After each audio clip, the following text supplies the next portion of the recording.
Boa noite, pessoal. Mais um ponto crítico a cada semana, né? A gente teve um intervalinho, na verdade, semana passada nós não emitimos, mas a cada semana é um ponto crítico aqui, um tema diferente, um convidado diferente e sempre temas muito relevantes. Hoje eu vou receber o professor doutor Áureo Toledo, especialista no tema Operações de Paz. Lembrando que Oi, Hugo. Oi, José. Vocês estão me ouvindo bem? Oi, Maila. Lembrando que o conteúdo depois é disponibilizado no canal do YouTube, né? Onde vocês podem encontrar, inclusive, as entrevistas passadas com diferentes temas, diferentes pessoas, muito interessantes. Basta acessar no YouTube o canal do Ponto Crítico, compartilhar, recomendar, não é? Joana Batistella. Estão me ouvindo bem? Boa noite, Maila. Está me ouvindo bem? E hoje nós vamos falar, portanto, com um especialista sobre o tema operações de paz, acordos de paz, né? Aprender um pouquinho, na verdade, né? Que é um tema bastante interessante, né? Fabiano, todo mundo passando por aí. Daqui a pouco o convidado aparece por aqui. Camila, Léo. Foi a Camila quem recomendou o professor Áureo Toledo. Ele foi professor da Camila. Camila fez Relações Internacionais na Universidade Federal de Uberlândia. Vamos ver aqui, cadê o professor? Daqui a pouquinho ele deve chegar aí. Ó, chegou. Vamos convidar ele, né? Para poder entrar no bate-papo, para a gente poder aproveitar o tempo, não é? Visualizar aqui.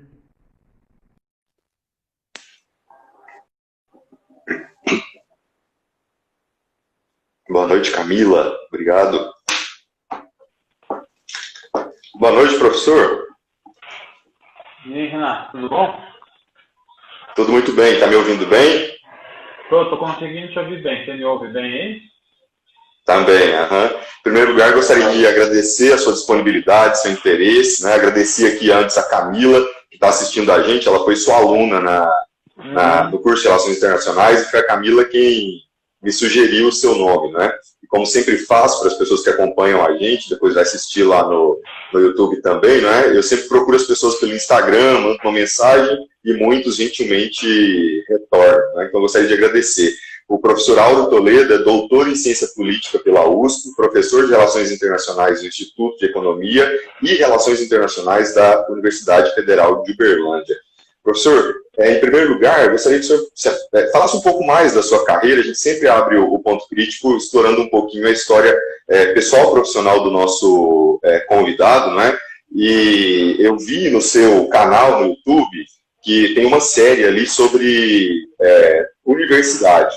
E num dos vídeos, me permita tratá-lo por você, você inclusive conta sobre o ingresso na universidade, né?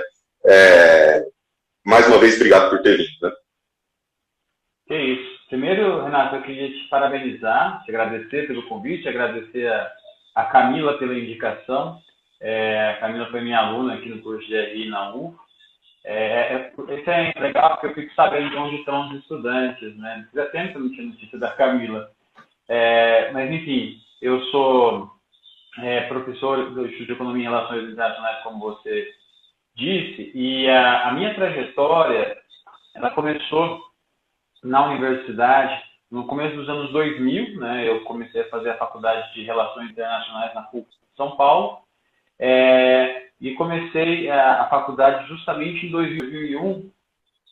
Teve toda a comoção, né, dos atentados terroristas de 11 de setembro, né, causados, mas o meu interesse pela pesquisa começou alguns meses antes dos atentados. Eu me lembro que eu estava assistindo uma matéria na TV e notei que estava acontecendo no Afeganistão. Tinha um grupo, né, uma milícia que tinha tomado o poder e estava em nome do Alcorão, em nome da religião muçulmana, estava atacando outras.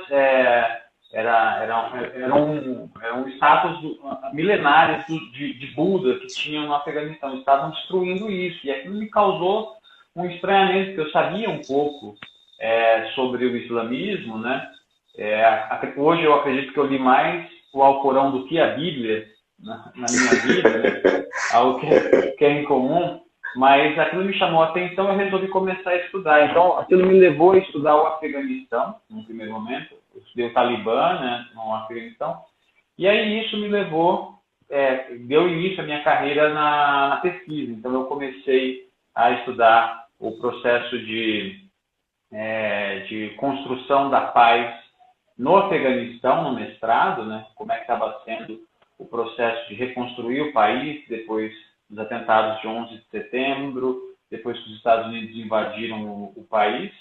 E aí, nessa discussão, eu comecei a entrar em contato com uma literatura sobre estados falidos, né? Os estados que eram considerados aqueles incapazes de projetar poder pelo território.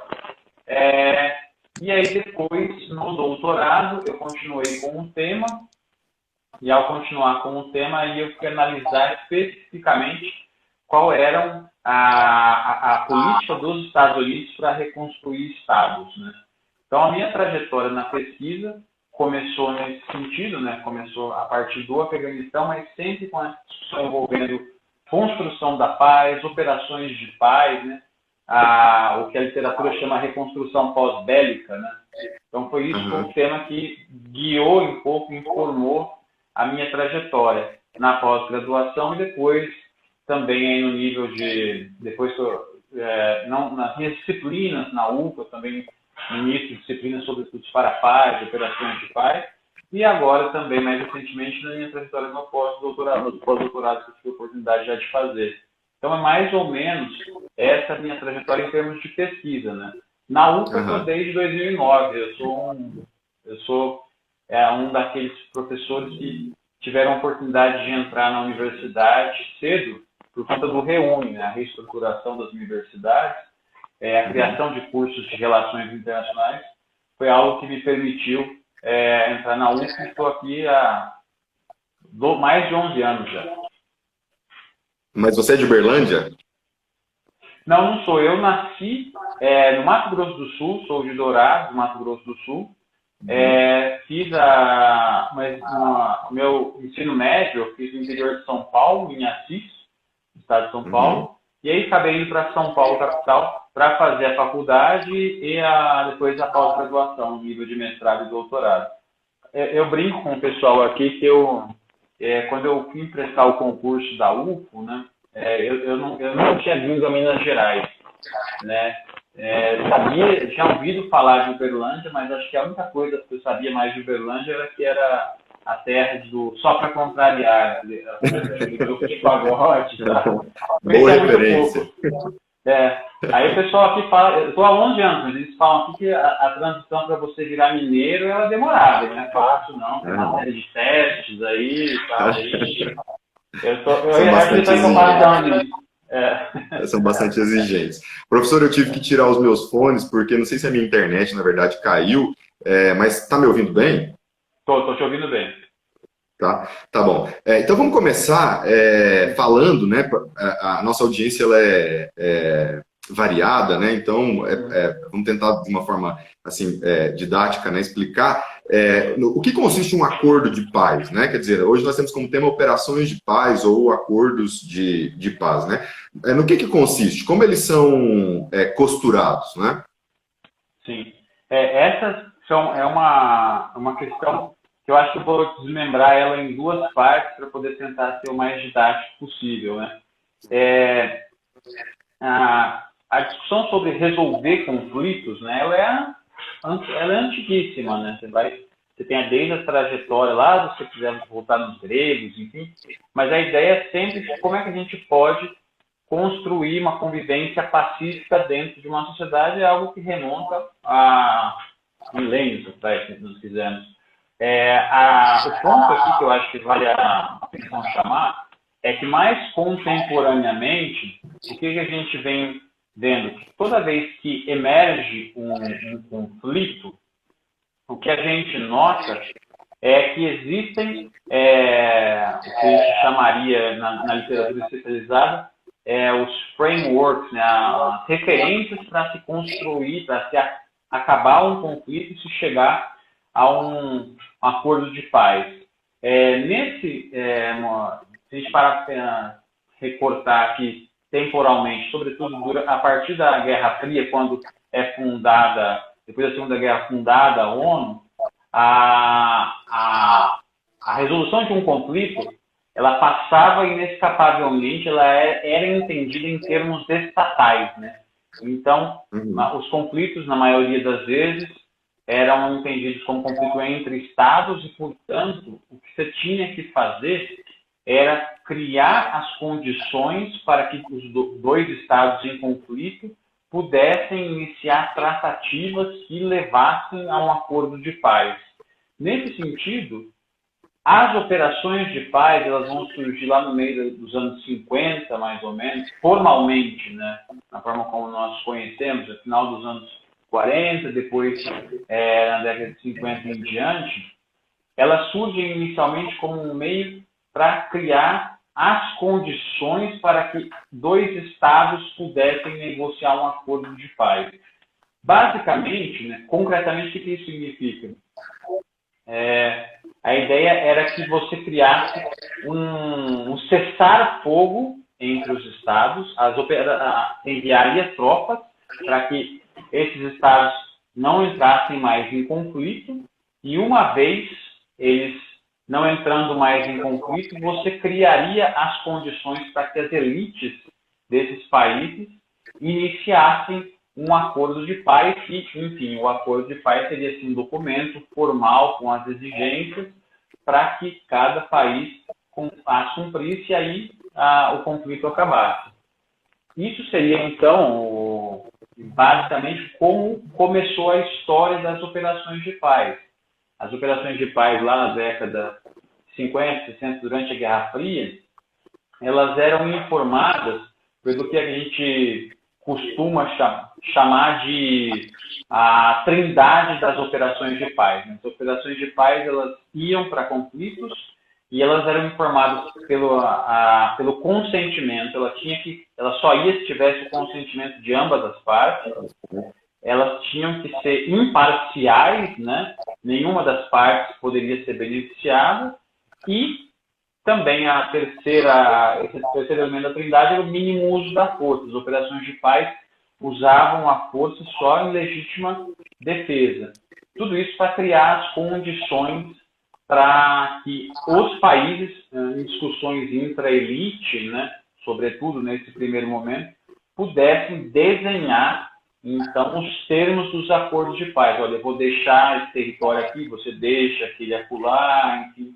E aí as especificidades de cada acordo de paz vão variar de conflito a conflito. Isso na Guerra Fria. Perdão, pode continuar, professor. Eu ia fechar isso. Isso era como foi pensado durante o período de Guerra Fria. Que depois, no pós-Guerra Fria, aí isso vai mudar. Né? Essa concepção de como resolver conflito se torna mais complexa. Né? Exatamente. No seu artigo da transformação de conflitos à paz híbrida, tem inclusive uma discussão sobre a virada local, se eu entendi bem, né? A virada local versus a transformação de conflitos. Quer dizer, me corrija se eu estiver errado, né? Mas nessa perspectiva de um acordo que é de cima para baixo, ou seja, de países estatais ou de elites para baixo, em que momento passa a ser considerado, então, e levado em consideração os agentes locais como partícipes desse processo, né? dessa busca por criar condições para uma paz duradoura? Essa é uma excelente questão. Como eu estava contando, né? Durante a Guerra Fria, a discussão era entre elites. A partir da década de 90, a gente vai ter uma série de transformações, né, dentro do ambiente das operações de paz, da construção da paz, que vão levar a essas demandas por trazermos atores locais para a construção da paz. Então, basicamente, para tentar ser o mais sintético possível, nós passamos por 3 transformações depois do final da Guerra Fria, né? A primeira transformação é uma transformação que eu chamo assim, com base na literatura, né, de quantitativa, né? Você tem um salto no número de operações. Durante todo o período da Guerra Fria, salvo engano, foram autorizadas pelo Conselho de Segurança 14 operações de paz. Só entre os anos de 88 e 93 foram autorizadas 21 novas operações. Então, você tem um salto grande porque o Conselho de Segurança estava desbloqueado, não tinha mais a União Soviética, havia uma proatividade, né?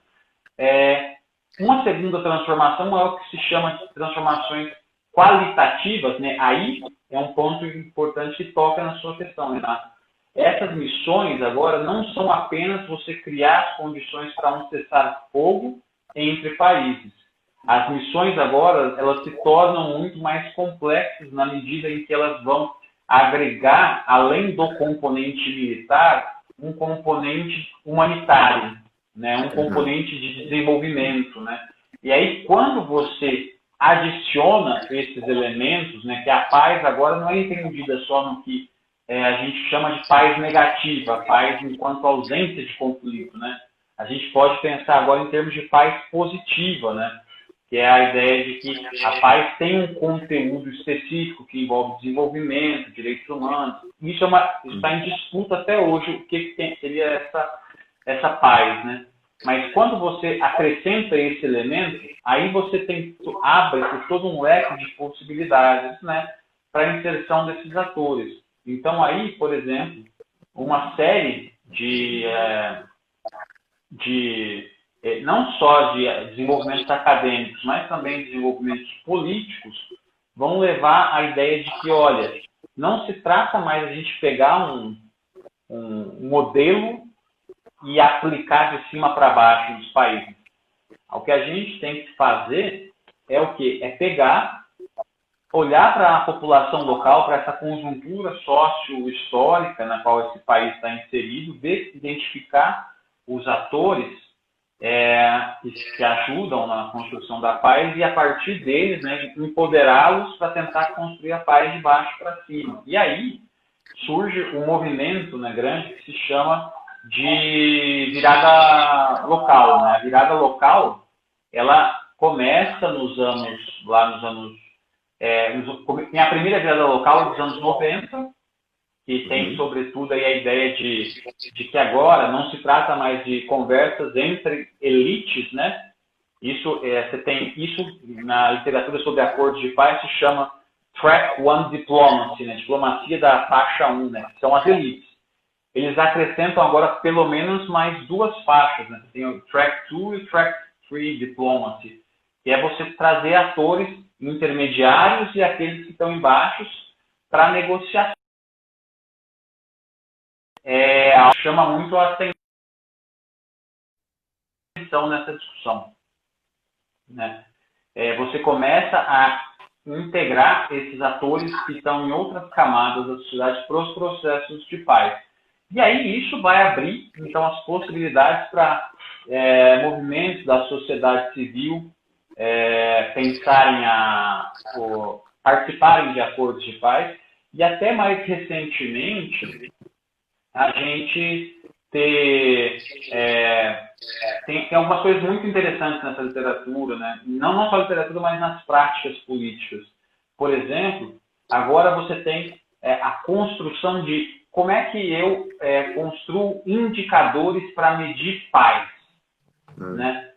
Muitas vezes pensava, você pega um indicador tradicional, como número de mortos, algumas outras coisas nesse sentido, né?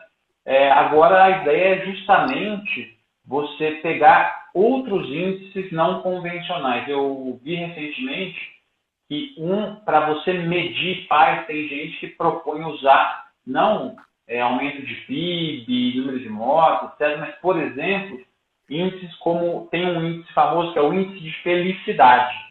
Esse seria um índice interessante para pensar a paz.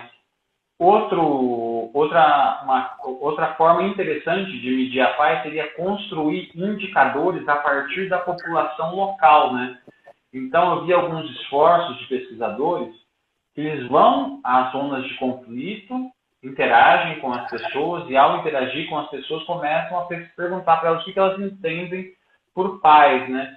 E aí, uma coisa que chama muito a atenção, por exemplo, para essas pessoas, não necessariamente o fim a queda em mortos é sinônimo de paz. Para algumas pessoas, em algumas localidades, um indicador de paz, por exemplo, né, de que a sociedade está indo para um caminho de pacificação, é o aumento, por exemplo, de cachorros vira-lata na rua. Porque cachorros vira-lata na rua é sinal de que tem lixo sendo produzido. Lixo sendo produzido significa que pessoas estão comendo, estão consumindo, estão produzindo lixo e, portanto, é sinal que as pessoas estão vivendo, conseguindo viver mais em paz. Outros vão dizer que um indicador bom de paz é quando comerciantes começam a pintar as fachadas dos seus negócios, porque é sinal de que estão se expondo mais para a população. Então, toda essa movimentação, para fechar, ela deixa toda essa discussão sobre acordos de paz e operação de paz extremamente mais complexo. Muito interessante. Professor, só como curiosidade, assim, no caso do índice de felicidade, como que ele é medido? O índice de felicidade, eu li esse artigo ano passado, ele é um índice que é produzido, eu não me lembro agora qual é a entidade que produz, mas ele faz uma consulta às pessoas de determinados países e aí ele consegue produzir faz perguntas de indicadores sobre o que é felicidade, não só, que tem a ver não só com consumo, mas também com percepções das pessoas. Você vai produzindo indicadores e aí você ranqueia alguns países, né? Então, a proposta seria você tentar emular esse tipo de mensuração para acordos de paz, né? Isso é uma coisa que me chama muita atenção. Esses são esforços interessantes agora que apontam justamente para o fato de que esses modelos que vêm de cima para baixo, eles perdem essas nuances de um processo de paz. E aí você tem que investir mais na população local. Isso tem, obviamente, né, muita polêmica, porque um primeiro movimento dessa virada local foi justamente olhar para o local enquanto, é a panaceia para os problemas.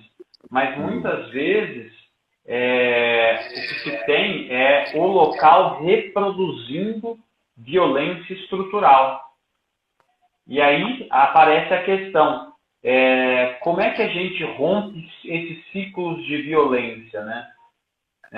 Que são produzidos pelo local. Né? Então, tem toda uma discussão que aí alguns vão dizer, olha, esse tipo de violência demanda, em alguma medida, algum tipo de intervenção. Outros vão dizer que não, tem que buscar outras formas. Se a gente não colocar em questão todo o sistema no qual nós estamos inseridos, a gente não vai romper esse tipo de violência. Enfim, é um tema de pesquisa que me chama muito a atenção por conta dessa complexidade assim, com a qual ele está lidando o tempo todo. Professor, você falou sobre o Conselho de Segurança, daqui a pouco a gente vai falar sobre a ONU, mas antes, na verdade, lendo, né, o seu trabalho, a gente se depara lá com alguns conceitos também, né? Por exemplo, a chamada paz liberal, né? No que consiste a chamada paz liberal? A paz liberal, basicamente, para explicar ela, eu vou retomar aquelas transformações das operações de paz no pós-Guerra Fria, né? O que aconteceu? A gente teve o aumento quantitativo, o aumento qualitativo, a melhora qualitativa, né?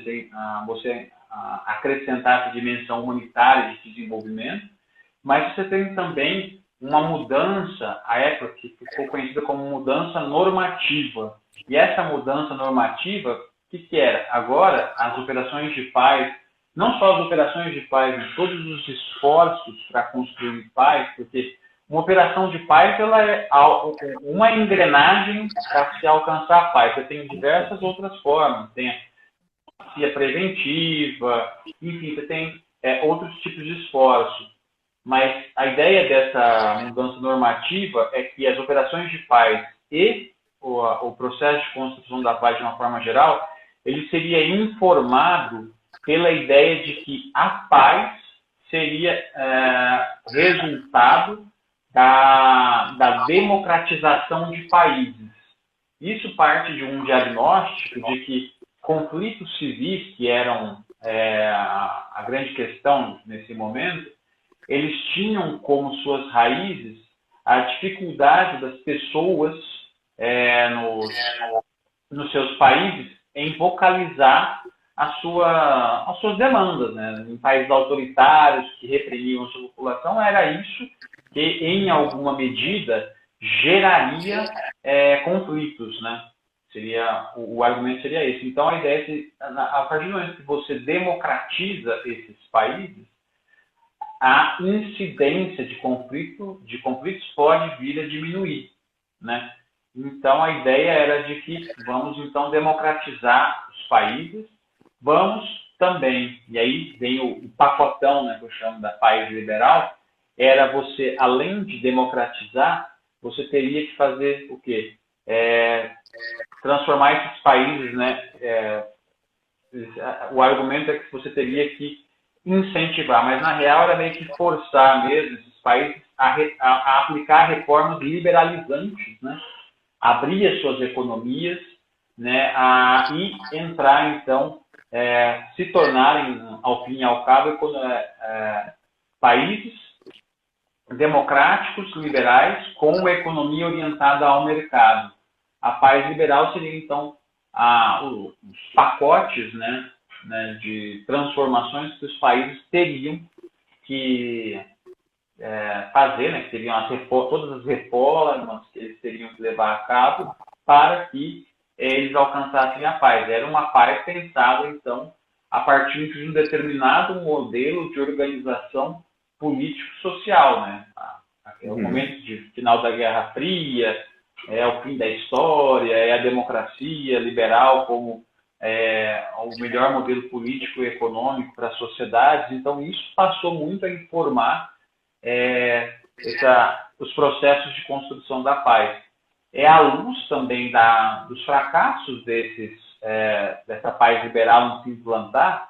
Se a gente pegar os casos, por exemplo, Somália, Bósnia, Kosovo, mais recentemente Afeganistão, Iraque, à luz disso tudo, né, que justamente você vai ter cada vez mais essa crítica para trazer atores locais para os processos de reconstrução construção da paz e reconstrução de estados.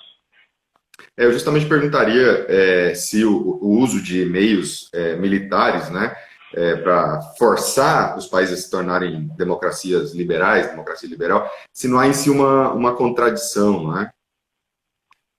Sim. Essa talvez seja uma das principais discussões em termos éticos, né, envolvendo a paz liberal, né? O uso da coerção, né, de métodos coercitivos, de força militar, para você democratizar países, né? Então, a paz liberal, ela, dessa perspectiva, ela ainda é bastante incoerente, de um lado, né? De um lado, ela é bastante incoerente, mas um estudo recente, né, me chamou muito a atenção, né? Porque a paz liberal, muitas vezes, nos últimos anos, ela vinha sendo meio que o sparring, né, do pessoal mais crítico, né? Todo mundo batia na paz liberal, vocês querem impor a democracia e tal. Mas aí um estudo recente, inclusive feito por autores que não são os maiores defensores da paz liberal, o que eles encontraram foi que em um acordo de paz, quando elementos que são ligados à paz liberal, como, por exemplo, Estado de Direito, defesa dos direitos humanos, democratização, são implementados em alguns países, a tendência de que o acordo de paz perdure aumenta. Então, há uma relação positiva entre você implementar elementos da paz liberal em países e o tempo que a paz vai se manter, né, nesses países.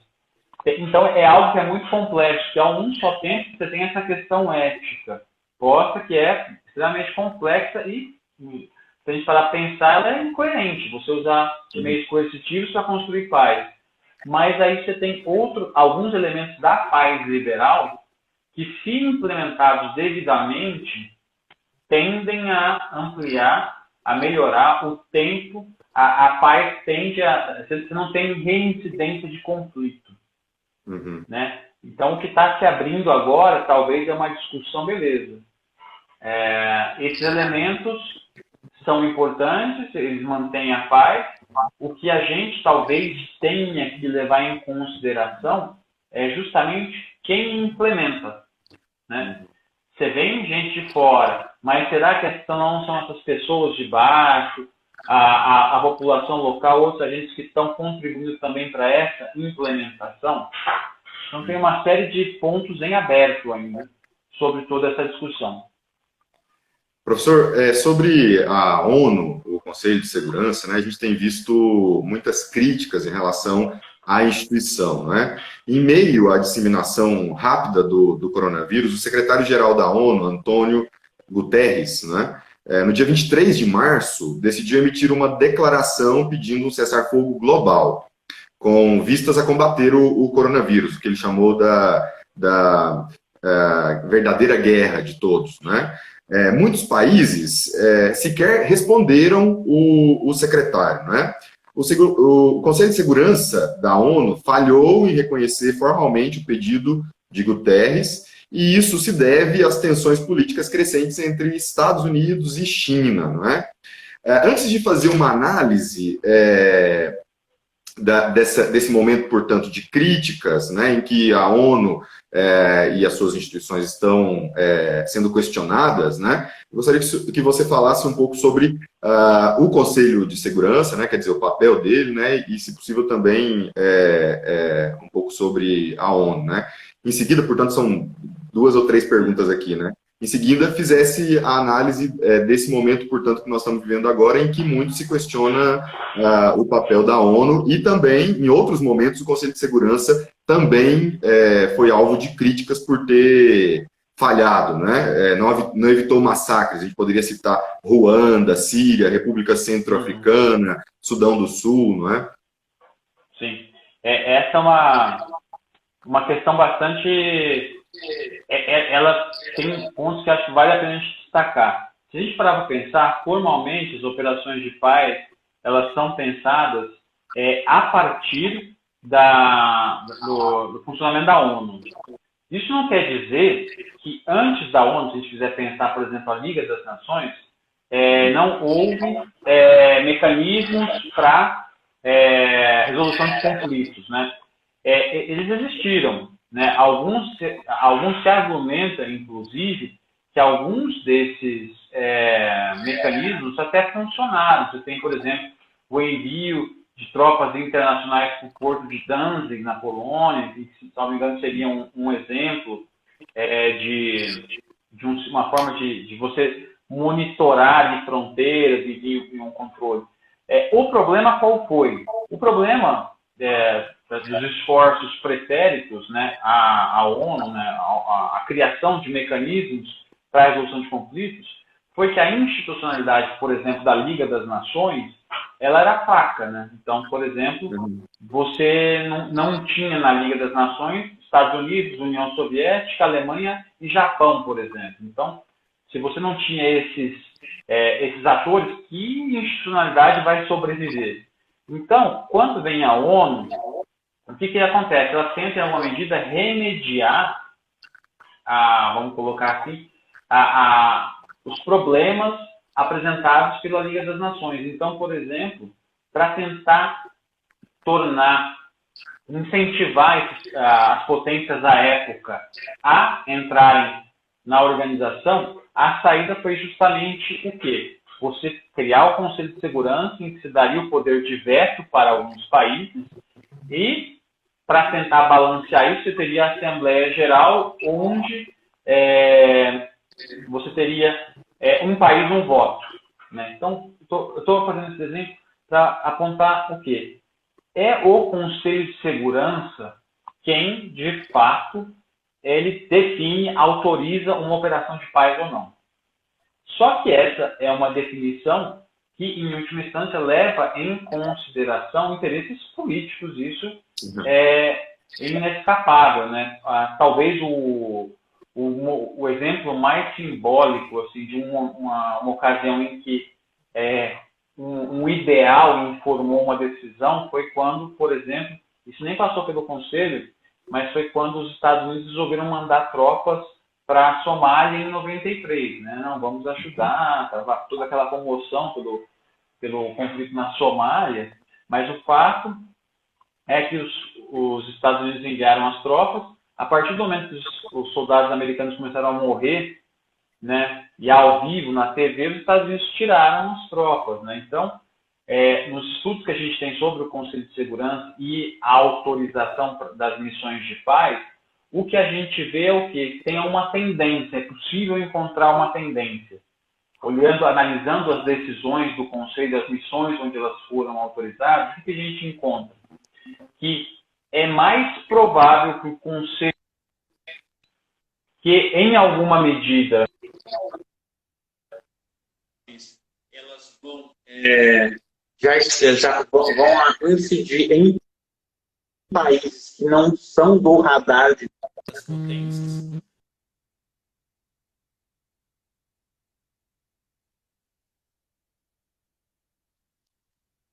Professor, está me ouvindo? A internet aqui que falhou um pouquinho. Deu uma travadinha, né? Mas eu estava comentando, então a primeira tendência é que o Conselho vai autorizar missões aonde não houver, em países em que esses países não estiverem no radar dos interesses dos membros do Conselho de Segurança, e, além disso, essas missões a serem autorizadas, elas vão acontecer também, é mais provável, em localidades em que exista um interesse mínimo das partes em tentar resolver o problema, né? Então, quando a gente olha essas tendências com base em decisões já tomadas pelo Conselho, aí fica, em alguma medida, a gente entende porque, por exemplo, o chamado do cessar-fogo global agora, à luz do Covid, não ia dar certo mesmo.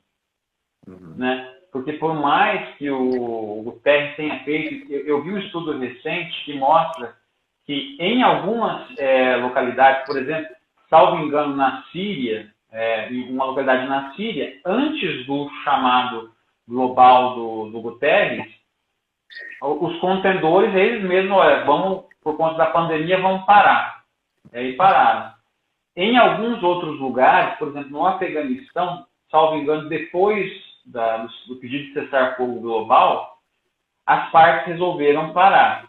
Mas, obviamente, né, isso foram mais decisões dos contendores locais causadas pela comoção e pelo entendimento da gravidade da situação, do que necessariamente foram decisões que foram bancadas e forçadas pelo Conselho de Segurança, né? O Conselho de Segurança nisso não teve, de fato, falou legal, bacana, vamos tentar aí, vamos fazer um esforço, mas no final das contas não deu nada, né? Nesse momento, é muito difícil, no Conselho, se a gente pegar a lógica dos países, alguns países, por exemplo, a China, ela tem uma concepção de soberania, digamos, muito tradicional, né, no sentido em que qualquer tipo de intervenção é uma ameaça à soberania. E isso é um assunto muito sensível para a China, né? Então, por exemplo, é muito difícil a China aprovar uma resolução que autoriza uma intervenção, né? Porque ela não quer abrir precedente, ela não quer levar isso mais adiante. Os Estados Unidos já conseguem fazer isso, mas também é quando está dentro de um determinado radar, né? Então, o Conselho de Segurança, o entendimento dele, a gente entendeu o reflexo do Conselho de Segurança e as missões de paz, a gente tem que levar em consideração essas tendências, os interesses que estão envolvidos nos países, né, que conflitos, né, você já tem alguma iniciativa que se possa levar a uma resolução, e também tem alguns conflitos que estão no radar, né, podem não estar no radar direto de países que estão no Conselho, mas são de países, estão no radar de países aliados ou alinhados, né, aos membros do Conselho. Por exemplo, a guerra civil no Iêmen, que é uma das mais brutais que a gente está testemunhando, ela tem um player ali importante que é a Arábia Saudita. E a Arábia Saudita é um parceiro central dos Estados Unidos. Então, muito dificilmente, qualquer coisa com relação ao Iêmen vai sair, né? O imbróglio que está na Síria desde 2011 tem a ver muito por conta de diferenças entre os Estados Unidos e a Rússia sobre o tema. No caso da Líbia, não. No caso da Líbia é um caso interessantíssimo, que foi talvez a primeira resolução do Conselho de Segurança que explicitamente citou a responsabilidade para proteger, né? A responsabilidade de proteger, para quem estiver vendo aí a gente, é uma doutrina que dizia que é criada nos anos 2000, que argumenta que os estados têm responsabilidade em proteger a sua população, e quando eles deixam de cumprir essa responsabilidade passa para a sociedade internacional. Na Líbia, isso a China, para você ter uma noção, quando da aprovação dessa resolução, ela se absteve, ela não votou a favor, mas passou, liberou. Ela só não vou votar a favor, mas vou me abster, e aí aprova essa resolução. Bom, em relação, né, para te fechar a ONU, né, um forte crítico da ONU, de algumas secretarias da ONU, né, é o Trump, né? Para muitos especialistas, o futuro da ONU passa por uma profunda reformulação, né?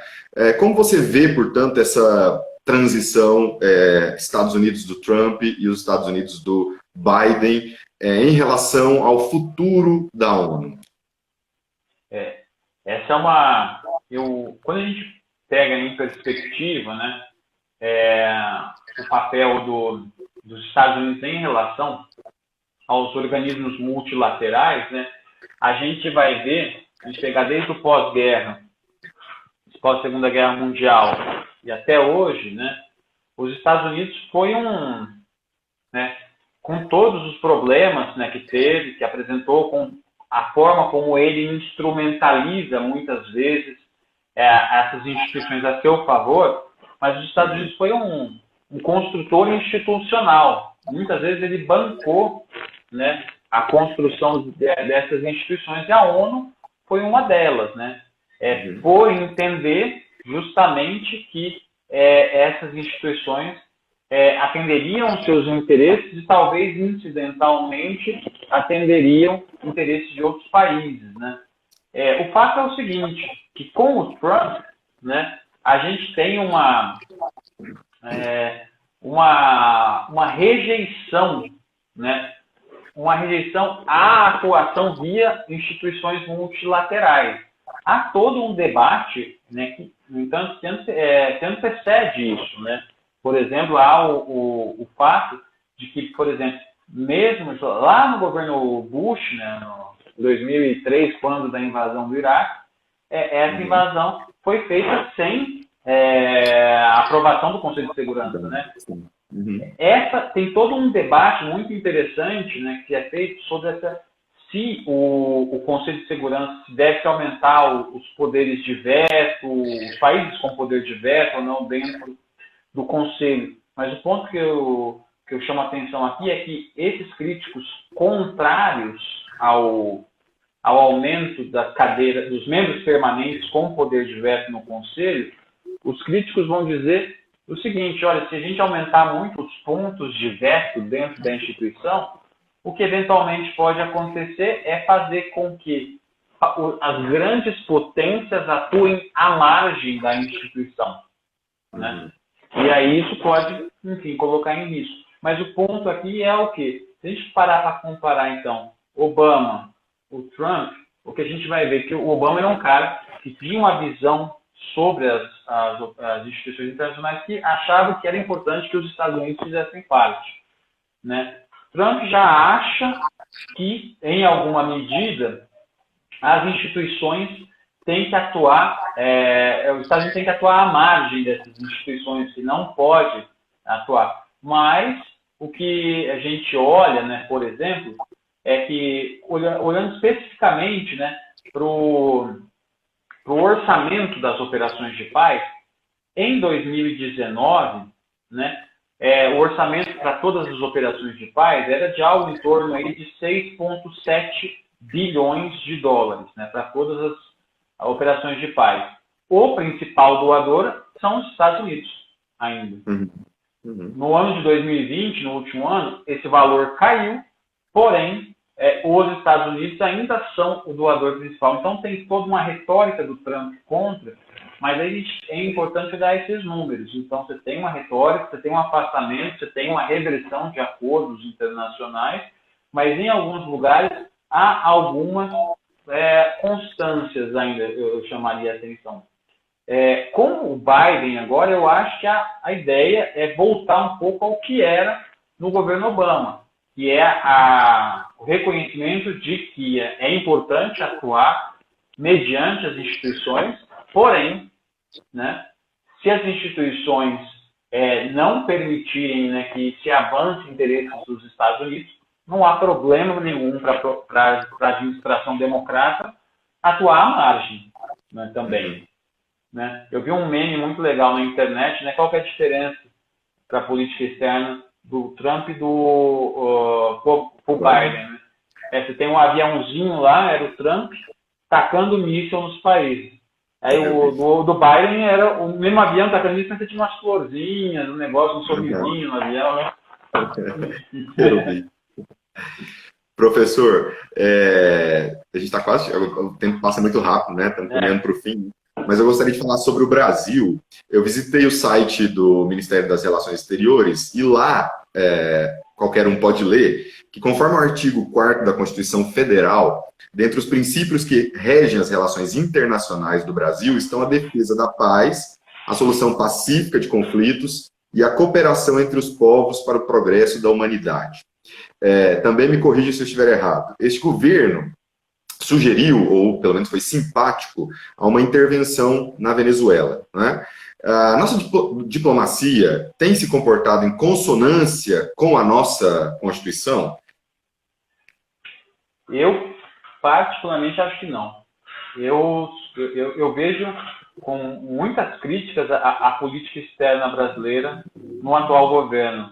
Eu acho que esse alinhamento automático com os Estados Unidos, a rejeição da atuação via instituições internacionais, isso é algo que vem revertendo uma imagem que o Brasil tinha no cenário internacional, que foi construída a duras penas durante muitos anos, né? E o que a gente está vendo agora, eu não consigo, para mim, eu tenho muita dificuldade, para ser bonzinho aqui, com o atual governo, mas eu não consigo entender como é que você pode pensar uma inserção internacional de um país como o Brasil, que não é uma potência, sem pensar aqui no cenário regional, né? É importante a gente ter em mente que o nosso vizinho, né, não são os Estados Unidos, o nosso vizinho direto. Ele está lá. Pode ser que em algum momento no futuro os Estados Unidos deixem de ser potência.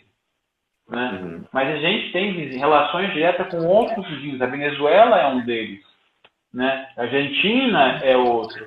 E você começar a reverter os laços que existiam entre esses países é algo, eu vejo, muito temerário. Qual que é a inserção que nós teremos? A gente quer ficar isolado aqui na América do Sul? Eu penso muito isso para tentar fazer um paralelo aqui. Uma vez eu vi um comentário sobre o Afeganistão em que o analista dizia, olha, qualquer solução para a construção da paz no Afeganistão passa necessariamente por uma solução regional. Você tem que conversar com China, com Índia, com o Paquistão, porque eles são vizinhos, a geografia importa em última instância. Eles vão estar ali sempre. Os Estados Unidos, portanto, seriam uma fonte de instabilidade. Eu acho que, guardadas as proporções, o que a gente está vendo na diplomacia hoje é algo que, ao rejeitar, né, o nosso entorno aqui, né, alimentar divergências, isso vai ter impacto no futuro. Eu não tenho dúvida. E depois, se toda essa história passar, se esse governo, eu quero crer, felizmente, algum momento deve passar, né, a gente vai precisar reverter isso. Né, e a reversão disso vai ser difícil. Né? O Brasil, que já teve uma posição de destaque em fóruns internacionais, por exemplo, na discussão sobre meio ambiente, hoje é um páreo internacional. Né? E eu, particularmente, tenho muita dificuldade para ver a diplomacia brasileira atuando em consonância com esses princípios constitucionais, que têm a ver com evitar conflito e não promover conflito. Professor, mas o próprio Ernesto Araújo disse numa declaração, né, lá numa celebração, na verdade, no encontro no Itamaraty, de que se nós somos tratados como párias de forma, né, internacionalmente, que para ele tudo bem, que esse era então o papel do Brasil, né? Ou seja, existe inclusive uma complexidade até de predisposição para o diálogo e para o entendimento, né? Parece que esse governo, parece que essa diplomacia, sobretudo, trabalha muito nesse sentido primeiro, né? A gente tem um alinhamento total aos Estados Unidos, tudo que os Estados Unidos falavam do Trump, né? Aqui assinava embaixo, inclusive indo contra, como você acabou de falar agora, esses interesses estratégicos, inclusive, da nossa região, né? Ou seja, é muito lamentável, né? Só para registrar, professor, atualmente o Brasil participa com 258 efetivos em 9 missões das Nações Unidas: Líbano, Sudão do Sul, Saara Ocidental, República Centro-Africana, República Democrática do Congo, Darfur, Chipre, Abyei, Iêmen. Ou seja, nossa capacidade, então, de participar desses movimentos, né, dessas operações de paz, ela é relevante, né, ou não?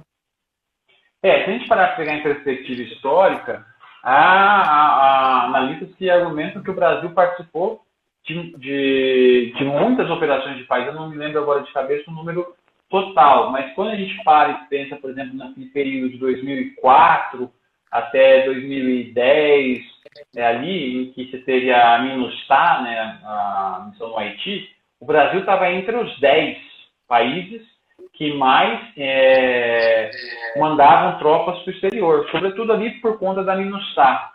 O que a gente vê agora, né, você muito bem lançou aí o número, o Brasil hoje está na posição 47 do ranking dos países que enviam tropas.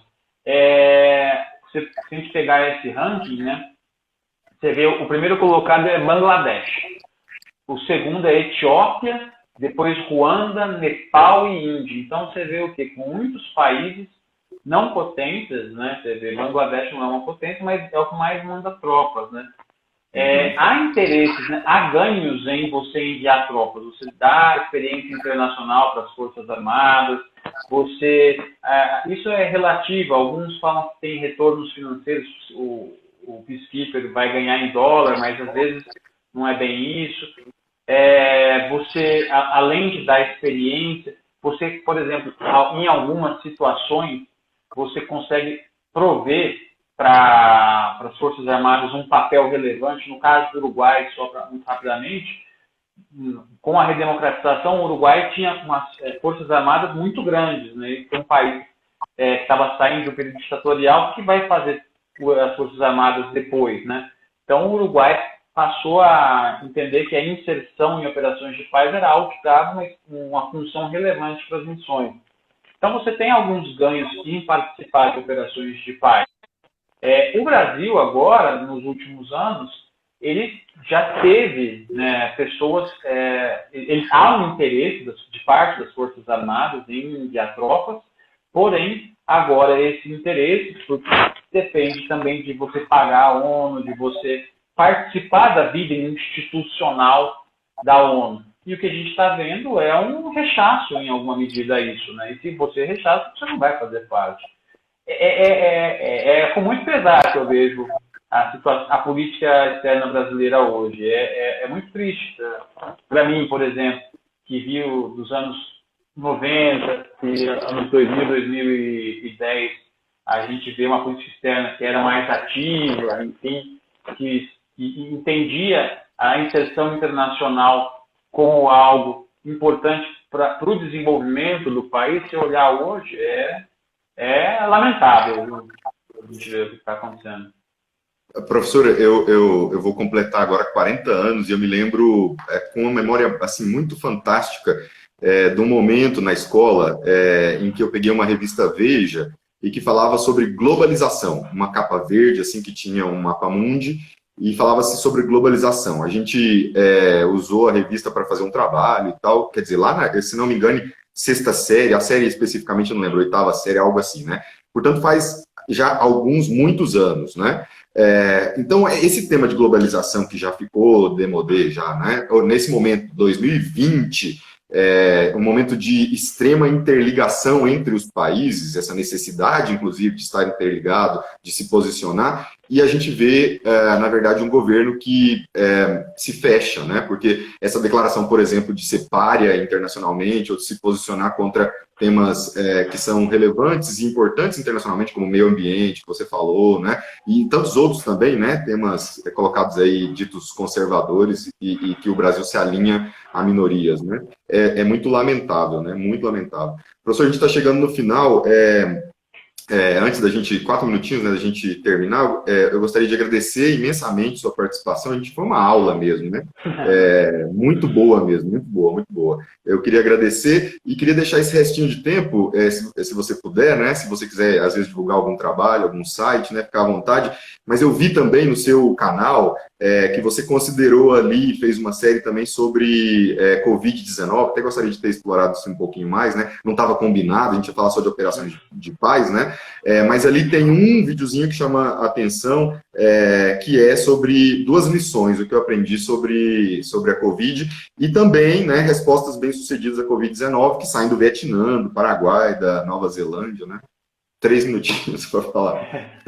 Eu acho que vale a pena dessa série, primeiro convidar as pessoas, né, que estão vendo, que depois vão assistir essa live lá no seu canal, aí conhecer o meu canal. Ele está meio parado agora, porque no final do semestre acadêmico, correria, prova, um monte de coisa aqui, é puxado, mas eu vou voltar com o conteúdo. Mas eu resolvi fazer a série sobre o Covid justamente porque eu estava vendo um momento que estava muita gente produzindo muito conteúdo ruim, né? E naquela discussão sobre se é uma gripezinha, se não é e tal, eu falei, poxa, mas a dúvida que me veio foi, será que a gente precisa passar por tudo que a gente está passando? Será que todo esse pessoal precisa morrer mesmo? Não tem saída? E aí, de curiosidade, eu fui dar uma olhada em experiências internacionais, achei algumas, os vídeos foram de algumas que eu tive mais material para produzir conteúdo, e aí eu resolvi, não, isso tem que ser mostrado, precisa alcançar uma audiência maior. E aí eu resolvi fazer a série sobre as respostas bem-sucedidas à Covid-19, né? Algumas dessas respostas a gente muitas vezes chama a atenção, nossa, a Alemanha, por exemplo, teve uma resposta muito boa, mas a gente olha o Vietnã, é impressionante, morreu, agora depois que eu fiz o vídeo, morreu gente lá, mas ainda um número muito inferior. Enfim, aí eu resolvi utilizar esse espaço para produzir esse conteúdo. Fiz esse sobre a Covid e fiz sobre a vida na universidade. A universidade estava sofrendo demais, apanhando demais, inclusive do Ministério da Educação, que tinha que proteger. Aí eu acho que valia a pena para as pessoas conhecerem mais, né, da universidade. Eu achei que valia a pena fazer o vídeo. Por isso que eu saúdo muito iniciativas como a sua, Renato, que tentam levar esse tipo de conteúdo para uma audiência maior. Isso eu acho que é muito relevante, é muito importante. E eu encerro com uma palavra que eu escutei da da microbiologista Natália Pasternak. Ela foi perguntada por que tem por que todo esse negacionismo contra a ciência. Ela fala, olha, se a gente não ensinar as pessoas a entenderem ciência, a gramática da ciência, que adianta eu falar sobre R, isso, fator, aquilo, se as pessoas não conseguem entender. Então a gente tem que popularizar a ciência, e isso eu acho que é muito importante. É verdade. Professor, magnífico, muito obrigado, agradeço muito. Vai estar à disposição daqui a pouco no canal, vou te enviar também o link, e muitíssimo obrigado. Um abraço para você, para sua família, né? Boas festas. Valeu, Renato, para você também. Um abração. Até mais. Tchau, tchau.